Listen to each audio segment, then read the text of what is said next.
আন্তর্জাতিক অপরাধ ট্রাইব্যুনাল থেকে সরাসরি যুক্ত হচ্ছেন সহকর্মী হিরণ খান। হিরণ, আওয়ামী লীগের সাবেক মন্ত্রী উপদেষ্টাদের কখন আনা হলো ট্রাইব্যুনালে, কি খবর আছে? বছর শেষের খুশি নগদে হবে বেশি। নগদ পেমেন্টে নির্দিষ্ট ক্যাটাগরির কেনাকাটায় ৩০০ টাকা পর্যন্ত ক্যাশব্যাক।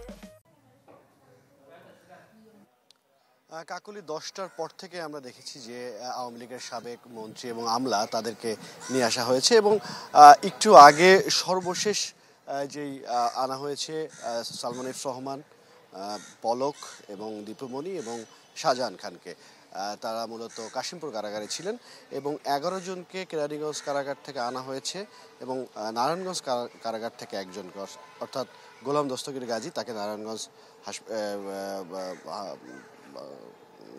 কারাগার থেকে আনা হয়েছে এবং এছাড়াও তৌফিক এলাহি, রাশেদ খান মেনন, হাসানুল হক ইনু, আব্দুর রাজ্জাক, কামাল আহমেদ মজুমদার, শামসুদ্দিন চৌধুরী মানিক, জাহাঙ্গীর হোসেন, আমির হোসেন আমু এবং কামরুল ইসলাম এবং সাবেক আইনমন্ত্রী আনিসুল হক, তাকেও কিন্তু আসলে তাদেরকে আনা হয়েছে কেরানীগঞ্জ কারাগার থেকে। এবং তারা যখন নামছিলেন তখন কিন্তু আসলে শাহজাহান খান কথা বলার চেষ্টা করছিলেন এবং সাংবাদিকদের ক্যামেরা দেখে কিন্তু আসলে তিনি বলার চেষ্টা করছিলেন যে দোয়া প্রার্থী, এমনটি বলছিলেন এবং হাস্যোজ্জ্বল দেখা গেছে হাসানুল হক ইনুকে এবং রাশেদ খান মেননকে।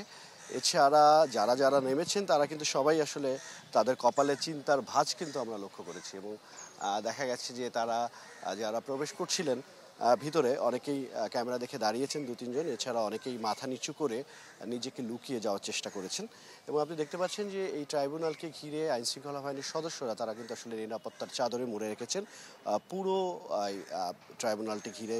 ঠিক এভাবে এপিবিএন এবং পুলিশের বিভিন্ন শাখার সদস্যরা এবং গোয়েন্দা সংস্থার সদস্যরাও কিন্তু এখানে আছেন এবং এখন পর্যন্ত আমরা যতটুকু জানতে পেরেছি এজলাসে তাদেরকে ওঠানো হবে এবং ২টি মামলার যেই শুনানি সেটি হবে। একটি মামলা হচ্ছে শেখ হাসিনার মামলার যেই শুনানি সেটি রয়েছে এবং এছাড়াও ওবায়দুল কাদের সহ ৪৫ জন যে আসামি রয়েছেন সেই আসামির মধ্যে ১৬ জনকে গ্রেপ্তার করেছে, তাদেরকে আনা হয়েছে এবং সেই মামলার আসলে এখন শুনানি হবে। এই ছিল এখান থেকে সর্বশেষ। হিরণ, আপনাকে ধন্যবাদ। দর্শক, আন্তর্জাতিক অপরাধ ট্রাইব্যুনাল থেকে সরাসরি যুক্ত ছিলেন সহকর্মী হিরণ খান।